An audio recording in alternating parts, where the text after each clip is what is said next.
রাজার ঘরে ছোট রানী এলো পদ্মাবতী।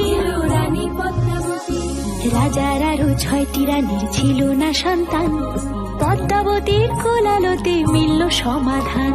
বছর যেতে জন্ম নিল 7 ছেলে 1 মেয়ে, হয় খুশির আকাশ হঠাৎ কালো মেঘে গেল ছেয়ে।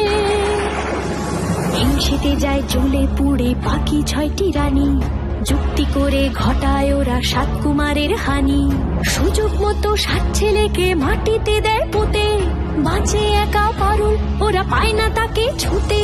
ধাইমা বাঁচায় সেই মেয়েকে বড় করে তোলে, 7 ভাইকে পায় যে পারুল 7টে চাপা ফুলে। এত কিছুর পরেও রাজার বিপদ যে কাটে না, সূর্য নগরে সুখের সূর্য আর ওঠে না। হিংসা বিবাদ বিচ্ছেদ আর প্রেমের কাহিনীতে পারুল বোন কি পারবে 7 ভাই চম্পাকে জাগাতে।